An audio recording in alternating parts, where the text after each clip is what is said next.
Now, if you buy any of my products, any of my research, I beg of you, I don't want you to buy it unless you make a half a dozen copies and send it to your friends, okay?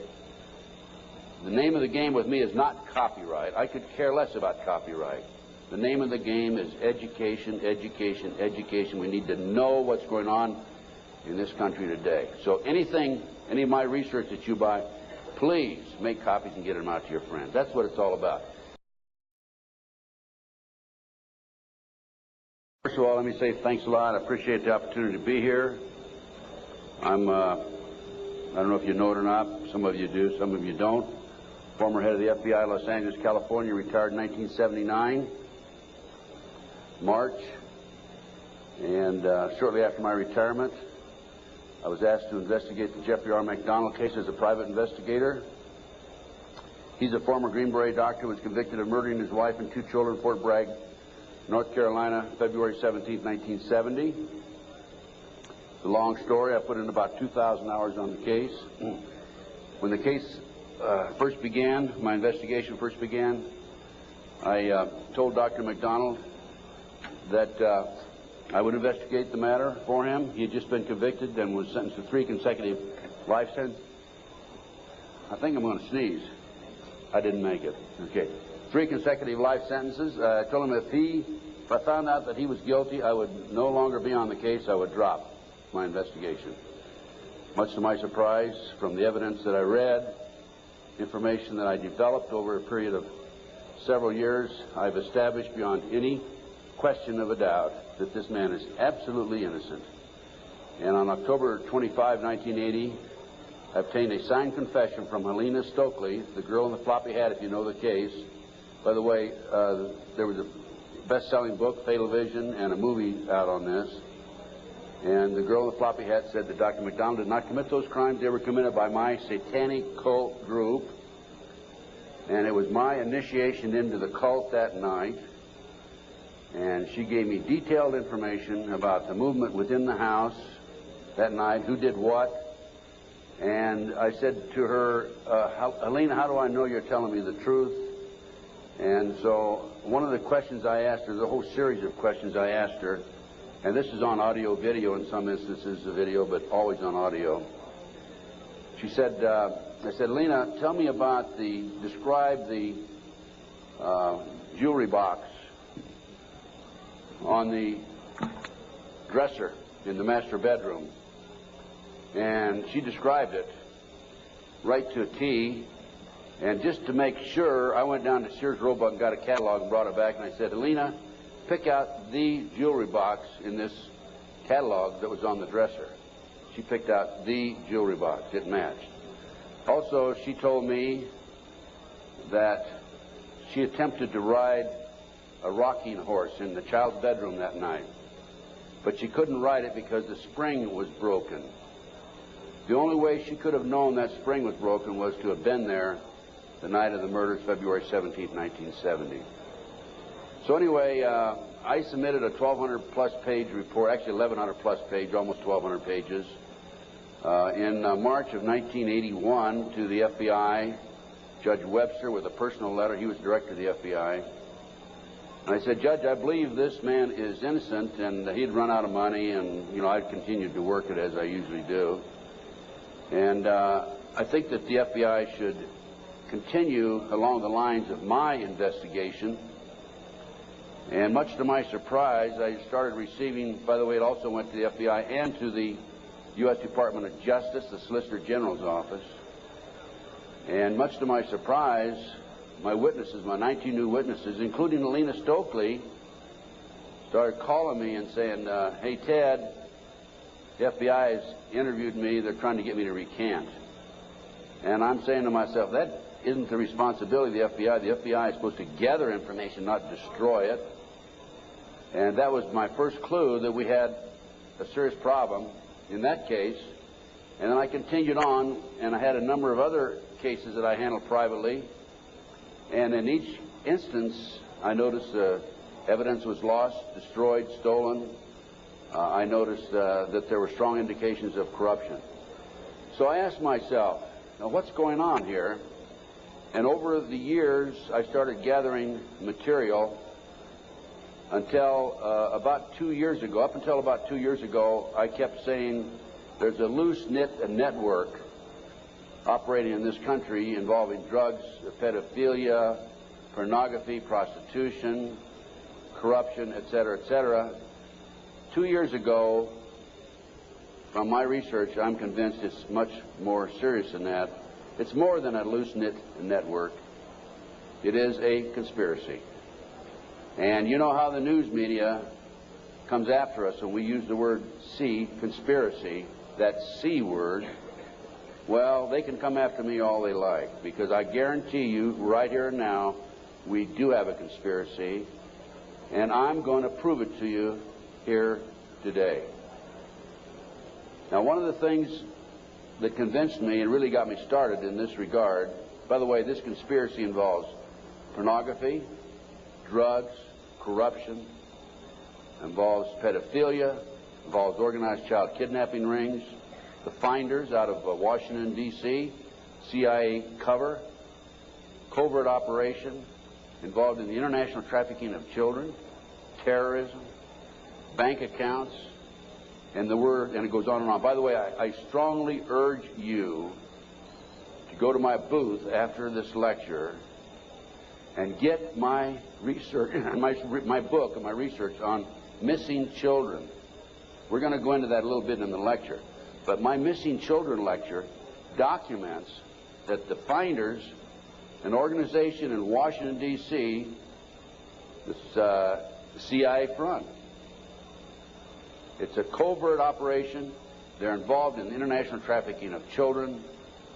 And I have a U.S. Customs report, official U.S. Customs report, in my book on the missing children. So I urge you to get it. It's only $10. Now, if you buy any of my products, any of my research, I beg of you, I don't want you to buy it unless you make a half a dozen copies and send it to your friends, okay? The name of the game with me is not copyright. I could care less about copyright.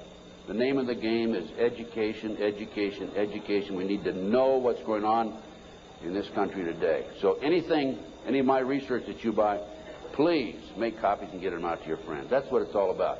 After one of my lectures, here's about 2 years ago, this is why I changed my mind from and using the word loose-knit network to conspiracy. After one of my lectures, a gentleman came up and gave me a book. He said, Ted, in fact, that lecture was specifically on the MacDonald case.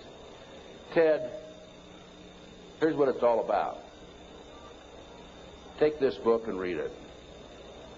And this is the book, folks. It's called Pawns in the Game. Now, if you don't know this book, you don't know of it, I urge you to buy it. I've been trying to buy it, but I noticed one of the vendors out here has it. And please, go get the copy of this book. I forget which vendor has it. What? CPA book. Yeah. I noticed they had 3 copies. Are you with CPA book? Huh? Richard Flowers is CPA. Richard Flowers. Go get this book when it's over and order some more copies. I'm going to order some myself and start selling them in my flyer. Anyway, it's called Pawns in the Game, and it's by William Guy Carr. William Guy Carr had the same problem I did. He wanted to know what's going on in America and around the world. He was a Canadian, however, and as a result of his research, he wrote this book. So, we have the Illuminati. Now, the Illuminati was established in 1776 by a fellow named Adam Weishaupt. In 1773, he was commissioned by one of the Rothschilds, House of Rothschild, to put together an organization called the Illuminati. And he culminated his work in May the 1st, 1776. If you'll notice, that's a communist holiday. And we're going to have to move along pretty fast. This is actually a 4-hour lecture I'm going to give you today. We're going to do it in probably an hour and 15, 20 minutes. But some of his goals, and the goals that he was commissioned to set up, there were 25 of them. And here they are right here. Here's the beginning of it right here. And rather than read each one of them, I'm going to summarize it, okay, because we got a lot of work to get into. Number one issue was men are inclined to evil rather than good. Number two goal and issue was to preach liberalism. Number three, use the ideas of freedom to bring about class wars. That's what we're doing today. Number four, any and all means should be used to reach our goals as they are justified. Any and all means. Number five, their rights lie in force. We're talking about the Illuminati rights lie in force. Number six, the power of our resources must remain invisible until the very moment when it has gained the strength that no cunning or force can undermine it. And if you will notice, it's been very few people know about the Illuminati, so they have maintained their invisibility until most recently. Number seven, advocated mob psychology to obtain control of the masses. Number eight, use alcohol, drugs, moral corruption, and all forms of vice to systematically corrupt the youth of the nation. I mean, I don't need to document that one. How about South Central L.A., CIA drug operations coming in there? How about Mena, Arkansas?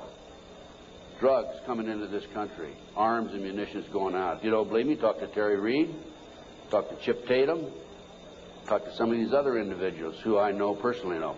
During the recent, last fall actually, drug hearings by Mr. Arlen Specter, Senator Arlen Specter, one of the big phonies of Washington, D.C., the magic bullet theorist, I watched those hearings, and I couldn't believe the mamby-pamby, weak witnesses he brought forward, people that really had no direct knowledge of the drug operation. And that hearing was about bringing drugs into South Central L.A. by the CIA. I sent him a list of 16 names of people who had personal, direct knowledge of drugs being brought into this country by the CIA. Never heard another word. None of those people ever appeared as witnesses. I might also mention in Oklahoma City, I sent my report, copy my report back to the committee. I sent them a fax and said I had information which would be vital to your investigation of the Oklahoma City bombing. That report, by the way, is also available to you. I urge you to buy it. Never received a response. Number 9, seize property by any means. We're seeing that on a daily basis.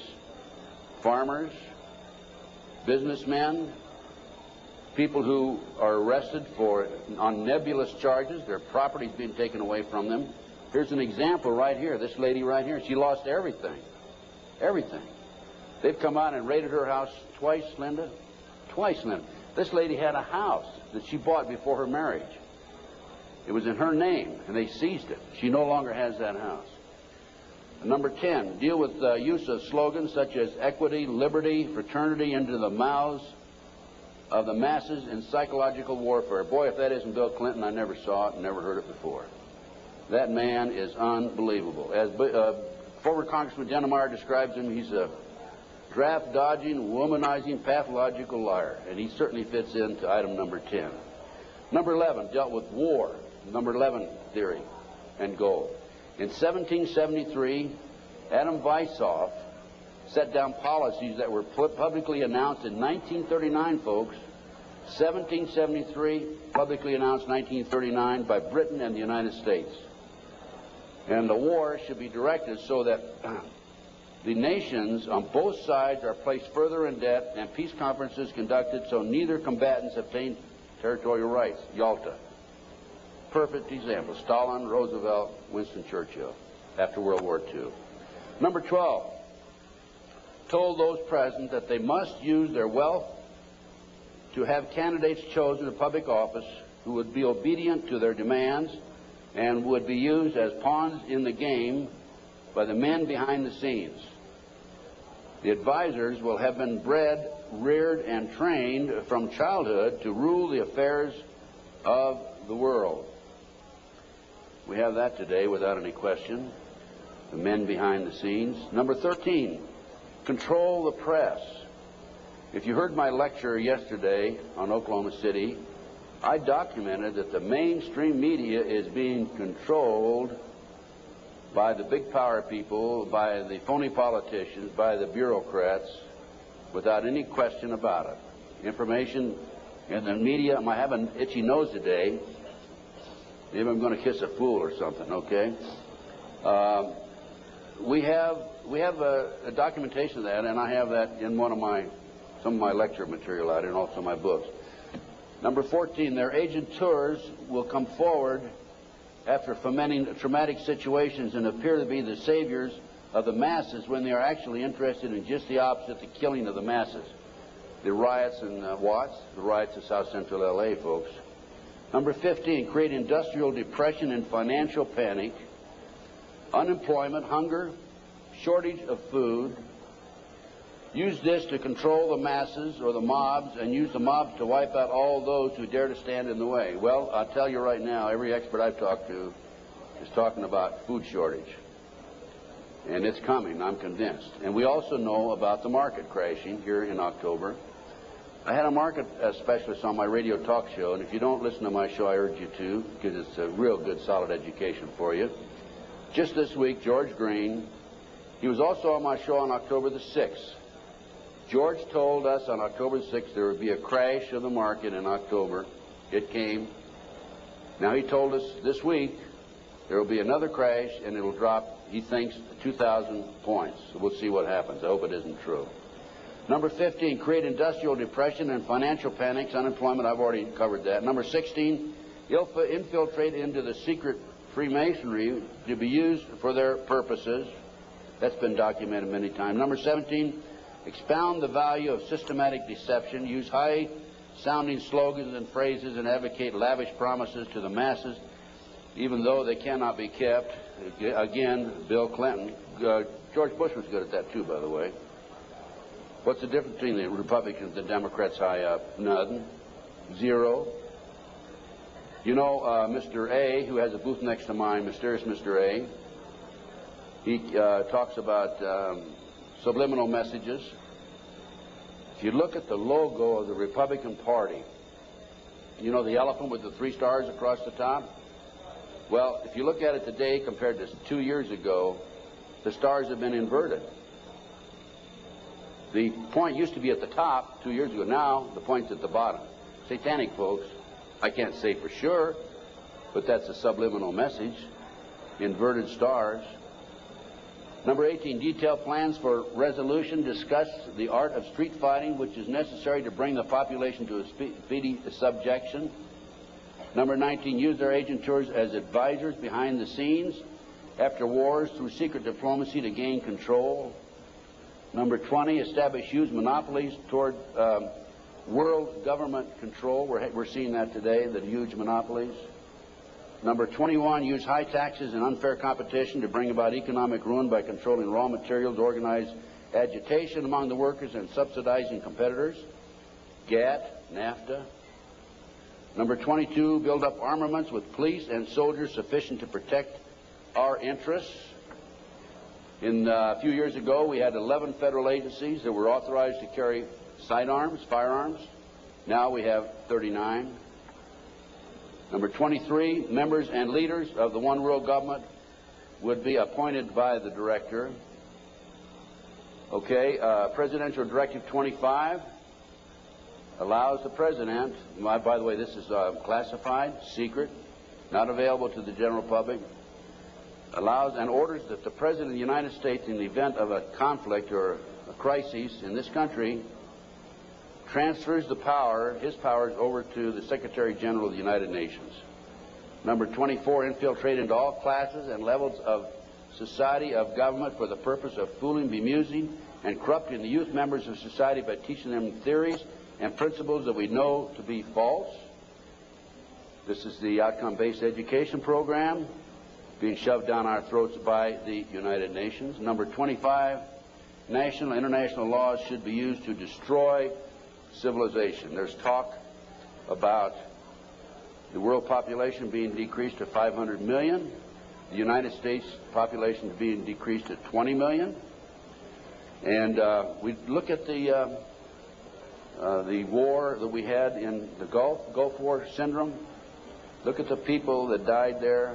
There were 700,000 troops, American troops there. 4/5 of them today cannot even do a push-up because they're so ill and so sick. They've been washed out of the service. We have a new army, basically. And the story goes on and on. Okay. What are we talking about here? There's a considerable overlap in the United States from the various groups, organizations, individuals, whatever you want to call it. But one of the driving forces behind this movement, the Illuminati, is the Satanic cult movement in this country today. Now, when Alina gave me that signed statement, I said, what in the world is this all about? I don't know anything about Satanism. I'd heard the word, and that's about it. From the Bible, of course. So I began my little journey forward. And one of the matters that I developed information about was an individual I learned about was Aleister Crowley. He likes to have his name pronounced Crowley to rhyme with holy. And the Satanists today, and for the number of years in the past, have basically used his philosophy and his writings as a guide. And so let's talk about some of his writings and teachings. And here we have of the bloody sacrifice.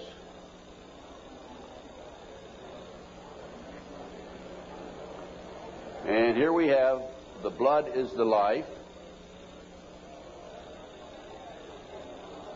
And here on page 94 of his book, it would be unwise to condemn as irrational the practice of those savages who tear the heart and liver from an adversary and devour them while yet warm. In any case, it was the theory of the ancient magicians that any living being is a storehouse of energy varying in quantity according to the size and health of the animal and in quality according to its mental and moral character. At the death of the animal, this energy is liberated suddenly. The animal should therefore be killed within the circle. We're talking about the Satanic circle, or the triangle, as the base may be, so that its energy cannot escape. An animal should be selected whose nature accords that with that of the ceremony. Thus, by sacrificing a female lamb, one would not obtain any appreciative quantity of the fierce energy useful to a magician who was invoking Mars. In such a case, a ram would be more suitable, and this ram should be virgin. The whole potential of its original total energy should not have been diminished in any ways. And now listen to this sentence, folks, closely. For the highest spiritual working, one must accordingly choose that victim which contains the greatest and purest force. A male child of perfect innocence and high intelligence is the most satisfactory and suitable system. We're talking about human sacrifices. There are, in my estimation, over 3 million practicing Satanists in America today. Now, how did I come up with those figures? I have informants. I have an informant in South Central L.A., population of 200,000, told me there are 3,000 practicing Satanists in that area. That's where the famous, well-known case, McMartin case on the Preschool took place. I have an informant in Lincoln, Nebraska, told me 3,000 practicing Satanists. Lincoln, Nebraska, town of 200,000. South Bay area, Manhattan Beach area, about 200,000. How much time? I get more than an hour today. So just crank up your cameras. Huh? I'm going to take an hour and a half. Okay? I'm going to take every minute I can give to you folks, because you need to soak this into your brain. Iowa City, Iowa, town of 150,000. 100,000, 1,500 informants. That averages out about 1.5% of the population. Anyway, this is, we're talking about human sacrifice. About 50 to 60,000 individuals are sacrificed every year. There are 8 basic satanic holidays. There are other holidays for the various covens, but there are 8 basic ones that they all honor. Now, one of the practices, this is another book of Aleister Crowley, One of the theories, we talked about human sacrifice, okay, there it is, right in their book. I mean, I didn't invent that. That's there. Another aspect of their religion, if you want to call it religion, by the way, the federal government does recognize the Satanic movement as a religion, yet in Linda's case, the word Satanism was brought up by her husband's defense attorney. They sealed the records, have not made it available, and when she writes to her children and says, believe in God, she gets a letter back from these people saying, you can't mention God in your letter to your children. That's just an example, okay? Okay, we're talking here about the 666. That's the beast. That's Aleister Crowley himself. Moreover, the beast 666 advises that all children shall be accustomed from infancy to witness every type of sexual act, as also the process of birth, lest falsehood fog and mystery stupefy their minds, whose error else might thwart and misdirect the growth of their subconscious system of self-symbolism. What we're talking about there is children from birth being exposed to sex. These people, the Satanic movement in the world, has set up preschools throughout the world for the purpose of getting their hands on our children. The parents drop them off at 9 in the morning, come back and pick them up at 4, 3, 4, 5 at night. In the meantime, in many of these preschools, the children are exposed to sex from the time of birth. In Linda Wiegand's case, it's exactly what happened. These children have been exposed to sex from the time that her ex-husband got his hands on those babies right up to the present time. And I have a page missing, and I'll have to dig that one up some. I don't know what happened to that page. Maybe the Satanist got it. It may therefore be considered improper as a general rule for your sexual gratification to destroy, deform, or displease any other star. Mutual consent to the act is the condition thereof. It must, of course, be understood that such consent, and we're talking about sex now, is not always explicit. There are cases where seduction or rape may be emancipation or initiation to another. Such acts can only be judged by the result. What they're saying is, it's all right to rape somebody. I mean, if they don't consent, it's all right to rape them because it's for the cause. Let's talk about the McMartin case. In April 1985, authorities went to the McMartin case and looked for tunnels under the school. The children had said that they were taken into tunnels under the school. There was a chamber down there. They were sexually molested. That involved ceremonies, adults with robes, candles, chanting. Adults had no clothes on under their robes.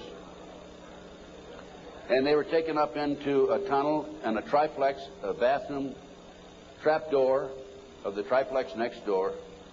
They were taken out in automobiles. We're talking about 2, 3, 4-year-old children, folks. And prostituted in the community. The authorities received this complaint in 1983. They began their investigation.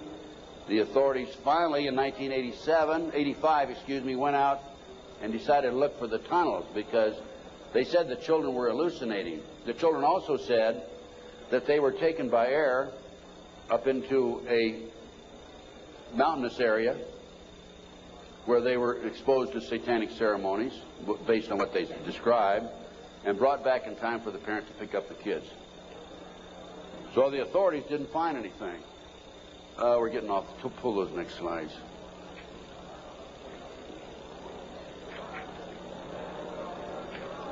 Well, I'll tell you what. In the spring of 1993, I heard that the property of the McMartin School had been sold from the McMartin family to the defense attorney, actually given to him. He didn't make enough off the county. His bill was only $3 million.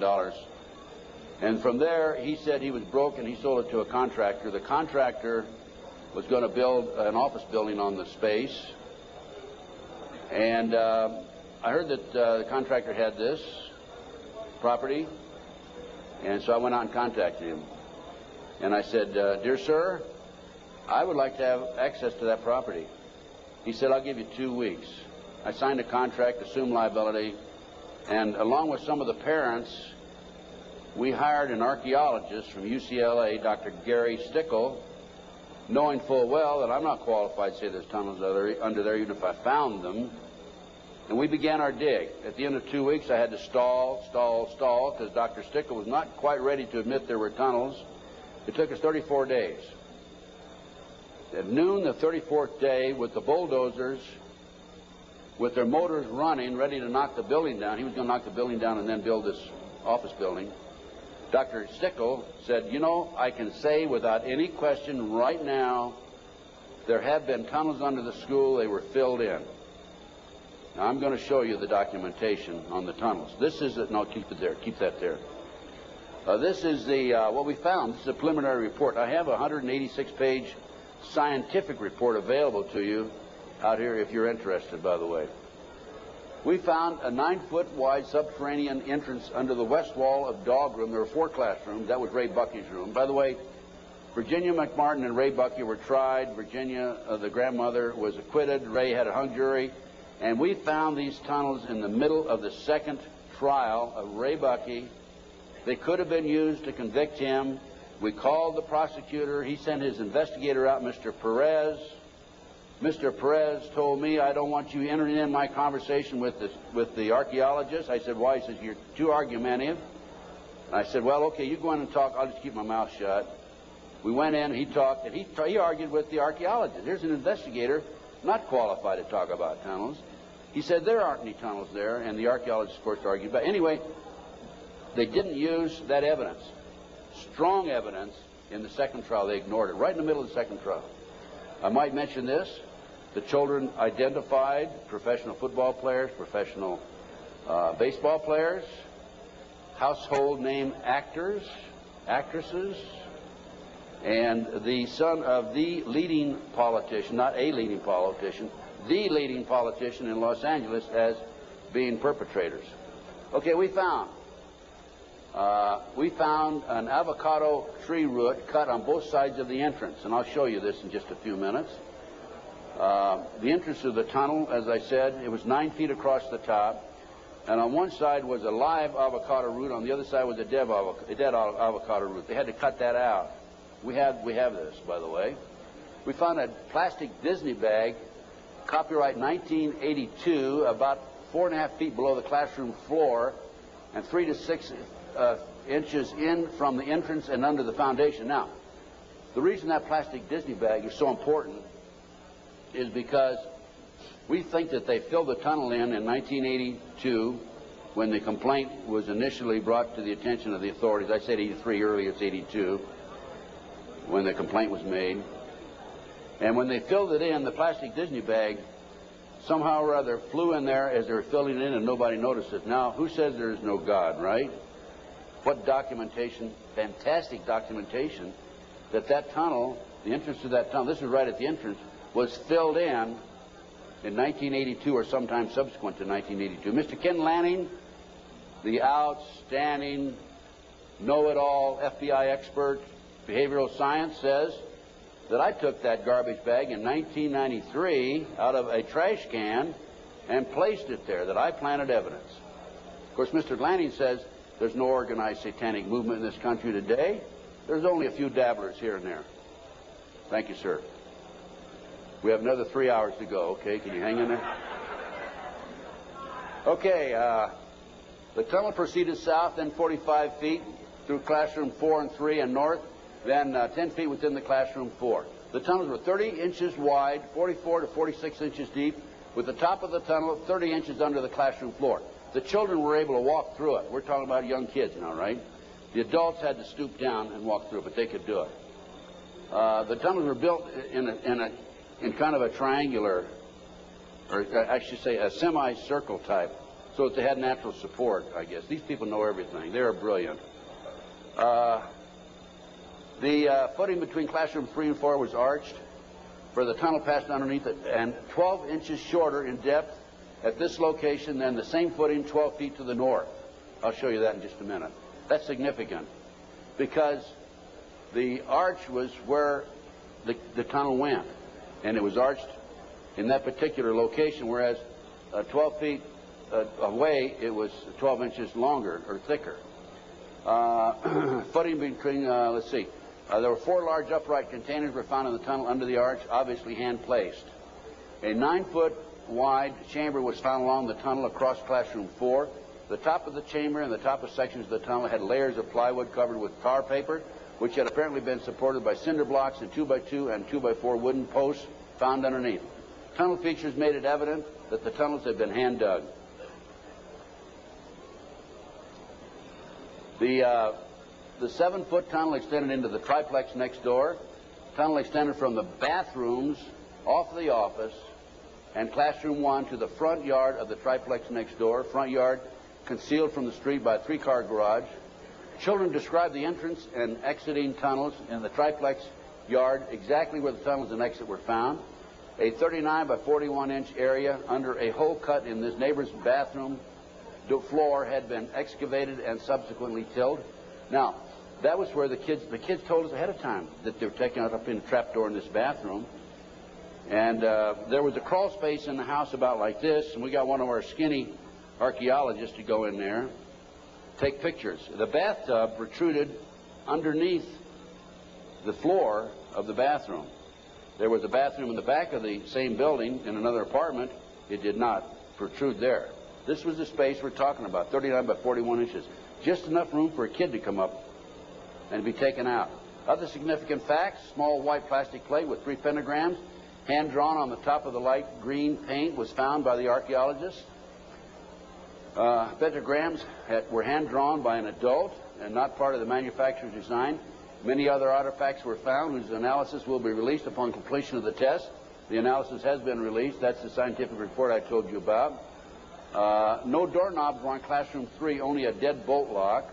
Each classroom had an on and off switch which was labeled fire alarm. The system did not connect to the fire station but was used as an alert within the school if somebody came around.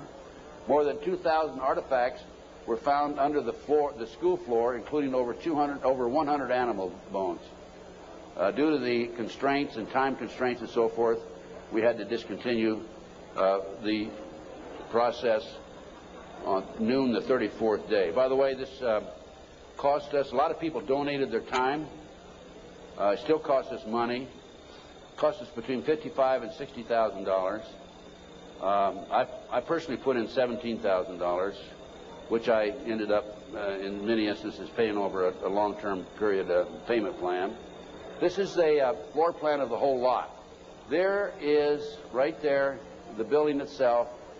This is the entrance, the concrete slab, a vacant lot there. This is a yard. And here's the avocado tree we're talking about. And here's the entrance right there. Now here is the tunnel. It came in here, extended here, and here's the chamber across here. We think, but didn't have time to explore this, the tunnel went up here. Now we definitely were able to come up with it here, right here, and it came into the bathroom over here. Okay. There's the entrance. 9 feet across here. I'll show you a diagram in a few minutes. There's the avocado tree. Those roots are live. Over here we had a dead avocado root. Okay, next. There's a plate that was found in the play yard, buried about 6 inches under the sand, with the pentagram on it. That's right.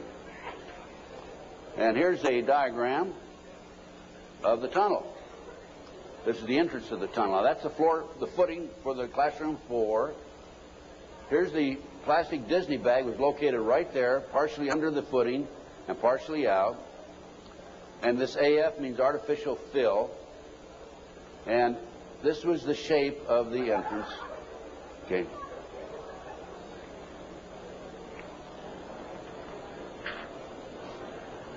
Here's your diagram. These are your drawings. Artificial fill. Here's the avocado root there. Here's the dead root over there. Distance 120 or 21 inches below and 14 inches below the footing. There's the avocado root there, live avocado root. And these are all diagrams by the archaeologists. Good documentation. They're the roots themselves. That shows you the size, 2 centimeters. Next. There's the plastic Disney bag. Turn it over. There's the plastic Disney bag. Disney, classroom 82, 83. Sandwich bag. It was a sandwich bag. This shows the arch of the tunnel. Now, the school was built in 1966, which means the foundation was laid then. And here's your arch. And this is from classroom 4 here into classroom 3 over here. And it was 12 inches higher over to the left. Go ahead. There's yours truly looking up. This was in classroom 4, as I recall, and this is where the tunnel extended, right along here. Now, the reason the tunnel's been filled in, you have to understand that, and the reason the archaeologists could say that they were filled in is because the texture of the dirt that had been filled in was different than the natural texture. Okay. Just turn it off for a minute. In addition to the tunnels, I developed information that an abandoned satanic site was in Crestline, California. Crestline, California is in the mountains. The kids said, remember a few minutes ago, they were flown by jet, or flown, they didn't say jet, into the mountains. There's an airport 10 minutes from the McMartin Preschool. It's Hawthorne Airport. There's a landing strip in Crestline. I heard about this abandoned satanic site, and I went up to the site, took pictures. And this is what by the way, before I go on with this, I called the prosecutor in the McMartin case. And I told her, hey, I think I know where the children were taken. If they weren't, it's certainly worth looking at. And I will be glad to make this information available to you. And if you want to have the children go up and look at this abandoned satanic site, we can. She said, we're not interested. They weren't interested in hardcore evidence, the tunnel. They weren't interested in this abandoned satanic site. Go ahead. This is what we found. 666, one of the satanic signs. That's a stone on the site. The house had been up here. The day after the McMartin case broke in the news, the house burned to the ground. And it was here. The street's on the other side of the hill. You cannot see the site, this area down in here, from the street. You have to go in, would have to go in through the house and come down. And this, you can see it's quite elaborate. There's my associate, Judy Hansen, who works with me in L.A. And next. This is looking at the opposite direction of the picture we just took. And you can see there's San Bernardino down in there. And you can see that on the side of a mountain like that, nobody's going to find it unless you fly over with a helicopter. That's probably an altar, flattened stone. Also an altar, another altar that had been broken. This is, of course, you recognize the star. Now, this is a satanic symbol. Put the next one up. Hold the first one. There it is right there. Put the first one back on. Now overlay them. Turn it around that way. Okay, any question about that, folks? No. Well, let's read what that says. Amsday. Asmodee, a strong and powerful king, appears with 3 heads, the first like a bull, the second like a man, the third like a ram. He has a serpent's tail, the webbed feet of a goose, and he vomits fire. He rides the infernal dragon, carries lance and pennon, and is the chief of the power of Amaman. He must be invoked, be bareheaded, or otherwise he will deceive. He gives the ring of virtues, teaches arithmetic, geometry, and other handicrafts, answers all questions, makes men invisible, indicates the place of concealed treasures, and guards them if within the domain of the Amaman. Oh, what do we got here? Another satanic symbol. You think that wasn't a satanic site? Overlay it. Okay. Is that it? The other way around, isn't it? Yeah. Flip it around. Okay, there you go. Okay, now let's read what that sign means.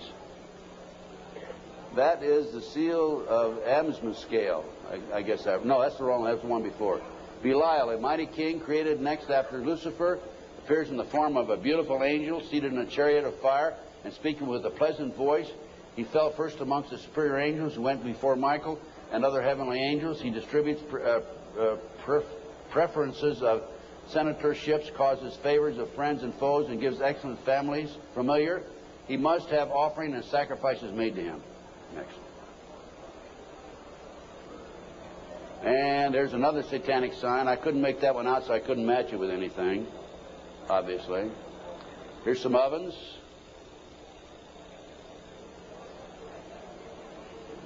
That was a large circle with a number of signs in it, a lot of writing. We couldn't get up high enough that we could take a good picture of it. Next. And let's put that back a minute. That's another case. Okay, nothing came of that. Nobody was interested in an abandoned satanic site, even though it appears to have been related to the McMartin case. I have to say that I was very disappointed. We gather this evidence privately. The police don't have the capability of doing so. Too many high-pressure people involved. Too many prominent individuals involved. So that's just an overview of the McMartin case, folks. No question in my mind that it was a satanic operation. And Dr. Roland Summit, UCLA psychiatrist, says, we've done a lot of research in this field also, that there are 50 other preschools in the country where the kids have talked about going down into tunnels. Now, this is another case that I worked out of Philadelphia, similar case to Linda's. And this is the Lou Bear case. Lou called me back in, I guess, the late 80s.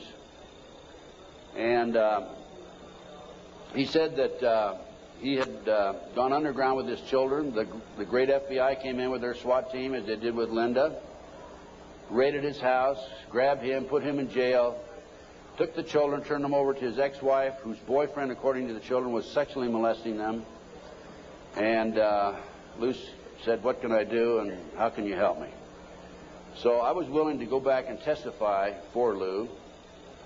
And one of the matters that I was going to testify about were the drawings by the kids. And it's not a funny thing, but it's an established fact that children who have been sexually molested for some reason or other, when they're, 2, 3, 4, 5, 6, 8, 10 years old, whatever, will invariably draw pictures of their activity, of their exposure to these nefarious matters. Invariably they do that. Now, when I was that age, I was drawing cars and airplanes, and the girls were drawing flowers, right? But these kids invariably will draw these pictures. As you can see from Linda's case, she has pictures at her booth that her children have drawn. Now, I was going to go back and testify for Lou, and I was going to say that based upon my reviewing the pictures drawn by the children, they've been exposed to a satanic activity. This is the most telltale of all the pictures. I'm going to show you a series of them. This is a totem pole with a goat's head at the top. Children at the various highest level. I understand, again, I say I understand because I'm not sure, because there's so much secrecy involved in the satanic movement. 8, 10 layers of classes of people within themselves, like the dabblers on up to the very highest level. But from my sources and my informants, I've been told that the various highest level of Satanism, you will have the totem pole, which is usually 3 to 6 feet tall, made out of wood, with the goat head at the top. So I was going to testify that based on my experience, that these children were exposed to the highest level of Satanism mainly because of this drawing right here, the goat hole, the totem pole with the goat's head. The judge would not allow me on the witness stand. I flew all the way to Philadelphia from Los Angeles, wouldn't allow me to testify. These are some of the other drawings. This is a body on a slab, undoubtedly an altar where they sacrificing blood, the genitals, and let me mention this also: children who have never been sexually molested in a not a recent study, a study back about 7 or 8 years ago. Children who have never been sexually molested do not draw the genitals. Children who have been sexually molested, a high percentage of them draw the genitals, and so children who have been ritualistically sexually molested, a higher percentage will draw the genitals. Little Matt Bear drew a picture of people, a fire, baby being thrown in the fire, human sacrifice, obviously. An altar, bone, liver, blood, kitty. And another ritual ceremony. Here's trees, people, fire. And another, people have no cloth on, he says. Table, knife, devil. Okay, that's the Lou Bear case. Now, I think we're going to we got just a few more minutes, and I want Linda to take the podium, talk about her case. But I'm going to run through these next slides real fast, Linda. 100,000 children disappear every year per Reader's Digest, July 1982. Next. This is the official U.S. Customs report that establishes that great CIA, under the name Finders, a covert operation, is involved in the international trafficking of children. It's about 9 or 10 pages long. We'll just flip through the pages. If you want to take a look at this report, go to my table and take a look at it. And if you want, please buy it. It's $10. Make copies. Get it out to your friends. Okay, just go real quick. Keep going. Go to the last page. Just flip them and then just go to the last page. That's how long it is. Keep going. And some more. That's it. Okay. The way this case came about is a group of children were seen in a park in Tallahassee, Florida in 1987. The police were called. The men were well dressed. They had a van. Police came out, talked to the kids. The kids said that they were en route to Mexico to a smart school. And the police traced that van back up to the Finders in Washington, D.C. They raided the Metropolitan Police Department, raided the Finders headquarters and also a warehouse. And they found all this paraphernalia. They found information about international trafficking of kids all over the world. The Finder, based on my research subsequent to that, again, CIA covert operation. The customs agent was called into it because of the possibility of pornography, and I guarantee that there was pornography involved. Guarantee, okay? Now, this report, this was his report. Again, this is available, Missing Children, $10 at my booth. This report is the final interview by the customs agent when he attempted to go over and get more information than he'd already developed. Okay, let's just go over this. Leave it there. Yeah, leave it there. Okay. April 2, I arrived at the Metropolitan Police Department at approximately 9 a.m. Detective Bradley was not available. He was the detective who was supposed to help him. I spoke to a third party who was willing to discuss the case with me on a strictly off-the-record basis. I would advise that all the passport data had been turned over to the State Department for their investigation. They found passports in the van. The State Department, in turn, advised the Metropolitan Police that all travel and use of the passports by the holders of the passports was within the law and no action would be taken. This included travel to Moscow, North Korea, and North Vietnam during the late 50s and mid-70s. Folks, it was illegal to travel there to those countries during that period. The individual further advised me of circumstances which indicated that the investigation into the activity of the Finders had become a CIA internal matter. The Metropolitan Police report had been classified secret and was not available for review. I was advised that the FBI had withdrawn from the investigation several weeks prior, and that the FBI Foreign Counterintelligence Division, that's FBI headquarters, by the way, had directed the Metropolitan Police Department not to advise the FBI Washington field office, that's the field office, of anything that had transpired. No further information will be available. No further action will be taken. No action will be taken. The case was closed, and here we have a CIA internal matter. The Finders group, the Finders case organization, was founded by a CIA agent back in the early 60s. And here we are, 1987, still operating. I have the man's name. I have all the information on it. A real quick overview. CIA experiments with mind control on children, MK Ultra. This is an outstanding article. It's available in that same report. Just flip the pages. Keep going. Okay, folks, I'm going to turn the podium over to Linda Wiegand. We have about another 15, 20 minutes, I believe.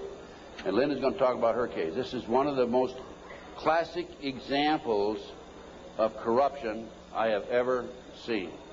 And believe me, you can tell from my lecture that I've seen some pretty awful examples of corruption. Go on, Linda. Linda Wiegand, my friend, God bless her, she's a fighter.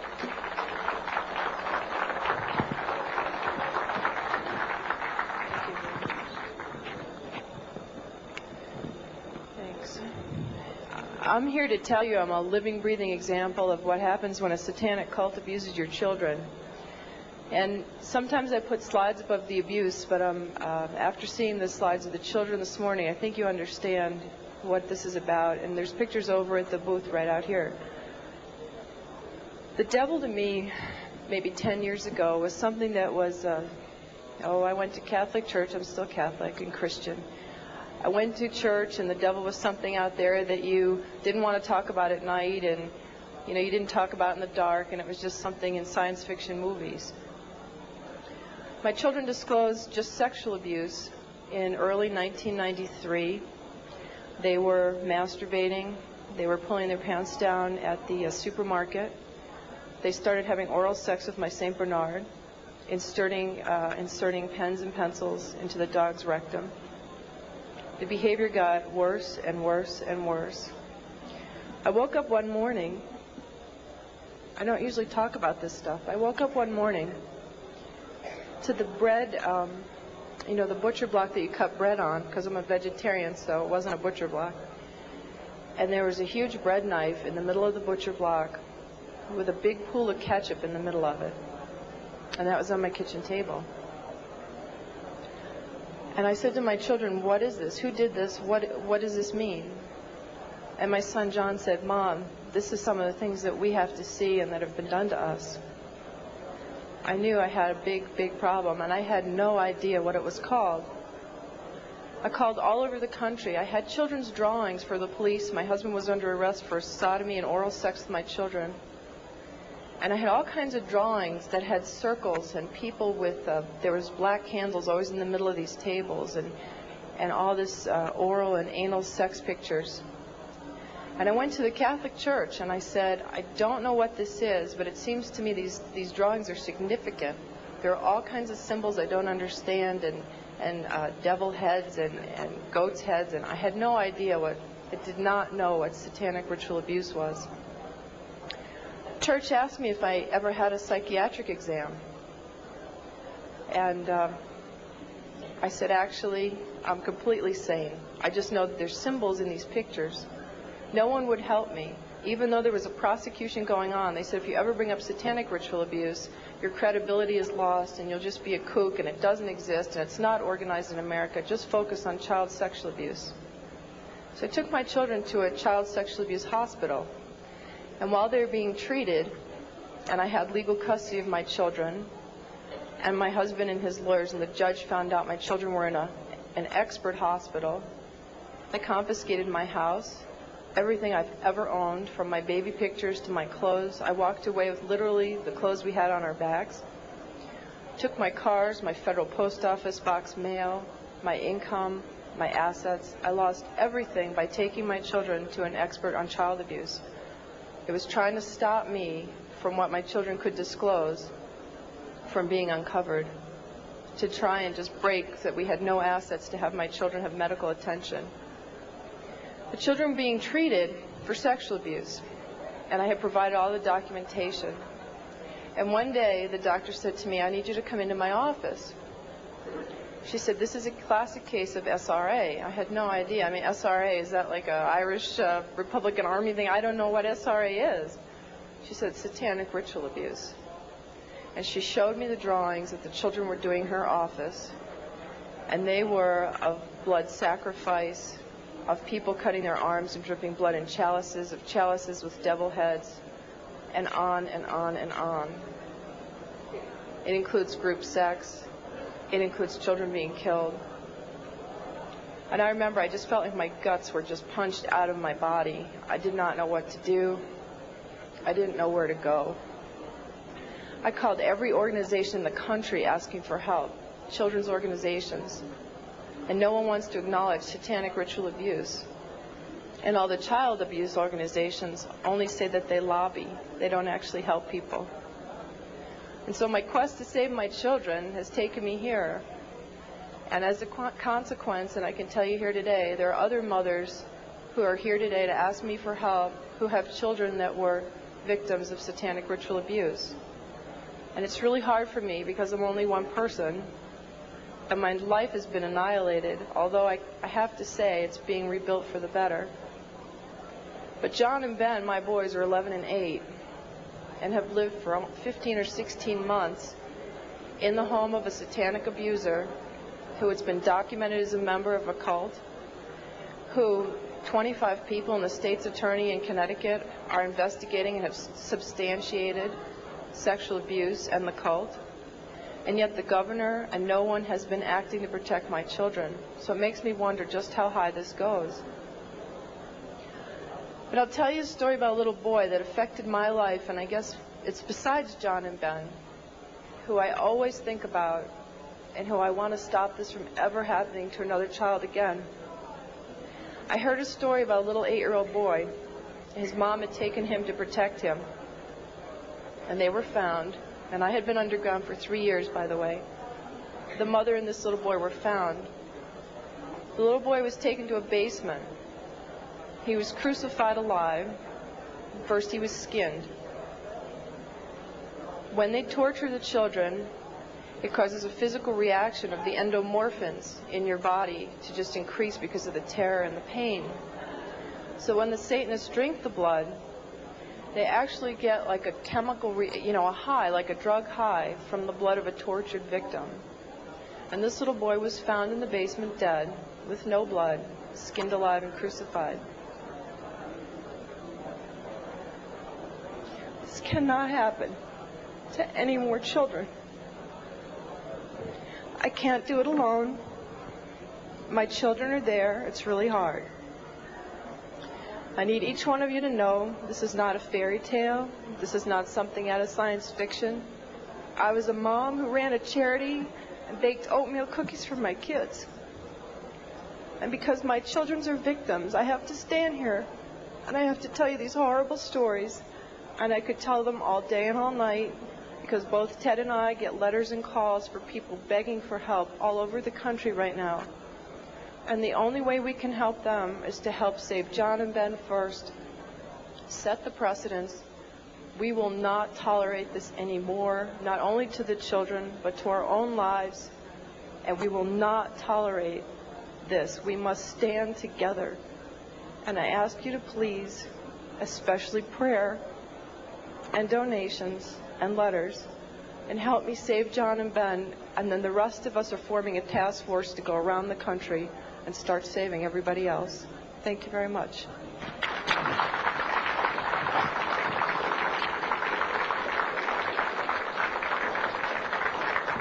Thank you, Linda. Folks, thanks very much. Any of you have any questions? I guess there's no microphones up here, but go ahead, Renee. Just come down here in front and yell at me.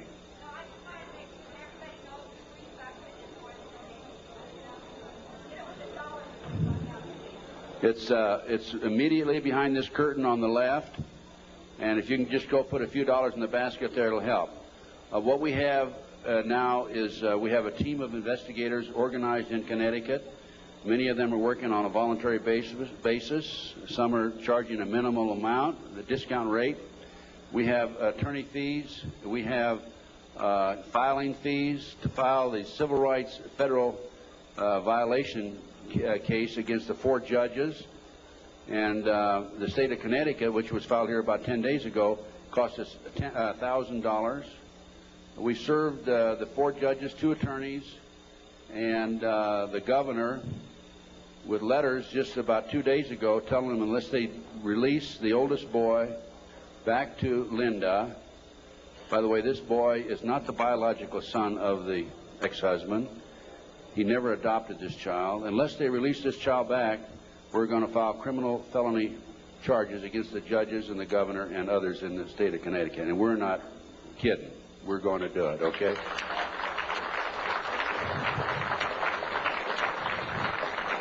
We have been working with a friend of mine. I brought him into the case, Jack Firm, a paralegal, Las Vegas, and he's probably one of the most brilliant men I've ever known.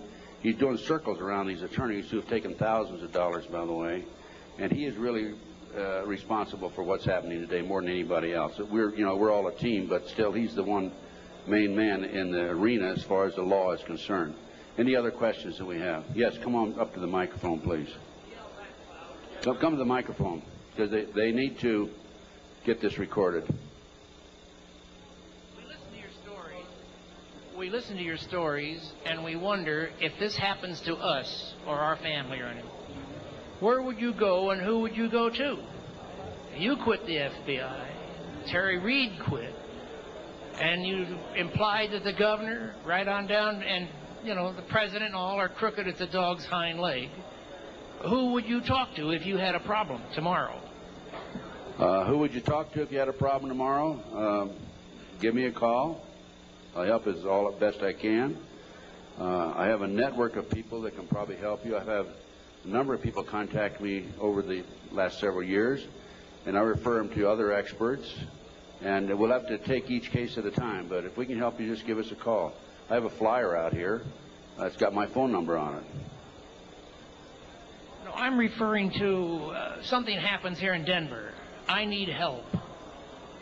Do I call the police? Do I call the governor? Who do I call? If they're all crooked, as you implied, and I believe you, you go to them and they draw a line and say, we're not going to investigate. What do you do? Well, that's why I'm saying call me. Because we have the network of people, and we're in the process of forming a foundation, and we're going to be seeking some money to finance it. And as Linda said, we're going to have a task force that will go around the country and handle these problems. We're probably going to be busier than the one-armed paper hanger, but just give us a call. We'll do what we can to help you. We'll try to help you. Can you go to the police? Yes, go to the police. Make a matter of record. What I suggest you do with the police is go talk to them personally, and then go back and write a letter, confirm your conversation, send it registered mail so you have it on record.